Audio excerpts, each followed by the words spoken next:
Ayaw nga pangutana ba? Matingala maguga. Ang Dios nagsugo kang Moises nga adtuon ang hari sa Ehipto, ang paraon, para ignon nga tuguti akong katawan nga magagawa sila sa Ehipto, kaya aron makaalagad sila sa ako, makahimo sila og pagsimba sa ako dito sa bukid nga akong itudlo kanila. Pero di ay ang Dios ra pud ang mapagahi sa iyang kasing-kasing aron di mosugot. Unsa man na nga imo kong ipaadto dito para mosugot. Sultihan ako nga mosugot siya niya. Pag-abot na ko man akong istorya, pagahiaw na po rin iyang kasing-kasing aron di mosugot. Di ba? Say gamit, pero ang tubag-ana nasa bersikulo kapitulo 5 mga kaigsuonan, di as kapitulo 5 bersikulo 21, padulong na dayon mga kaigsuonan sa kapitulo 6 verse 11 diay naadiha no ang tubag. Kay gusto sa Ginoo nga ma-demonstrate ang iyang gahom di sa easy way, kay di man nila mailhan ang Dios. Og sila miingon kanila, si Jehova magtanaw unta sa ibabaw ninyo og magahukom, kay gihimo ninyo ang among kaayo nga pagadumtan sa mga mata ni Paraon ug sa mga mata sa iyang mga sulugoon sa pagbutang og espada sa ilang kamot aron pagpatay kanamo. Reklamo ni sa mga Ehiptohanon o sa mga Israelita. Reklamo dito sa ila ni Moises. Og si Moises mingbalik ngadto kang Jehova. Ibalik siya ngadto sa Dios ug mingingon, Ginoo, ngano ba nga imong gilisod kining katawhan? Nganong imo ako nga gipadala?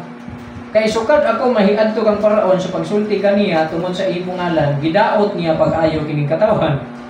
O kining katawhan wala man gayud nimo luwasa. Sa chapter 6, unang dun sa 11. Ug si Jehova maingon kang Moises, karon makita mo kung unsay buhaton ko kang Paraon.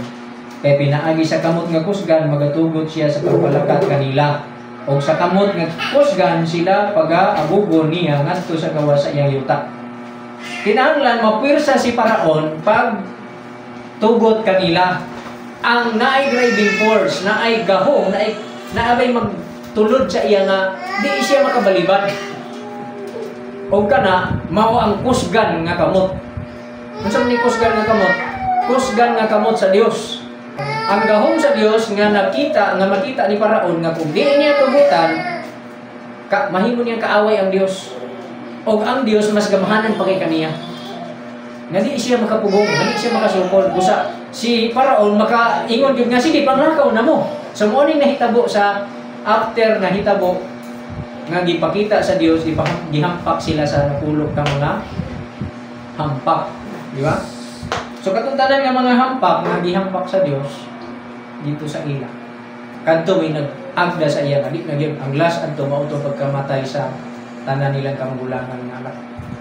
Kung imo nang basahon padulong diya sa verse 11, masabtan nimo nga gusto sa Dios i-demonstrate nga si Paraon di ila man kusgan o gamahanan, pero mas gamahanan ang kusgan ng Dios. Amen. Ya aron mailah ni Paraon nga dunay mas gamahanan pa sa iya o dunay mas kusgan pa sa iya.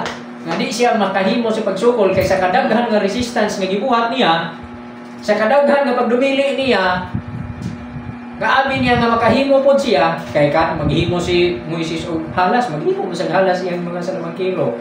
Maghimo og unsay pangbuhaton ni Moises, maghimo mo sa iyang mga salamangkiro. So sa ato pa makaingon siya nga kaya ra mo pod nako nang imong buhaton. Pero dunay usa ka butang nga di niya mahimo. Ang paghatag og kinabuhi, ang pagpugong sa mga buhi nga dili mamatay. Dito na gid siya nakadesisyon nga tugutan niya ang Israel kay ang mga matay ilan ang mga anak. Diha mo na isa nga aron pod makita sa Israel nga Dios og tinuod nga gamhanan nga Dios ang nagluwas kanila gikan sa Ehipto. Amen. So dili sa sayo nga paagi mo pod na kita, ako na sinati na ako na sa diyang nakabig ko sa pagtuod kang Ginoong Hesus. Tingala ko daghan nga sakit-sakit. Dagan mga sakit-sakit, mga pag-umangkon, akong lawas magsakit, pag-umangkon, igsuon na ako nga magsakit. Nya, sige kampo, lihan, sana, fasting, prayer, nangaayo, mga sakit. Oh. So dito na ko nakaibalo nga, aron dili ko mutuo sa Dios pinaagi sa sulti lang, kundi pinaagi sa kasinatian. Nga ang sulti sa Dios, tinuod. Akong gituhan, tinuod. Di ba? Di pa sinati sa Dios. Sa ila, ang iyang pagka-Diyos. Dili kay di pa ilalang pinaagi sa sulti. Di ba? Naagi signs and wonders na ay timailan. So, diya lang, kana lang mga kaisunan akong mga sulti share sa inyo about anong ipaadto para musugot pero di po di ay musugot. Siya ra po ang magkakuan niya, di po niya tugot. Paghayaan po niya kasi ng musugot. Kaya doon ay time ba? Doon ay time nga diha gyud taman musugot na gyud siya.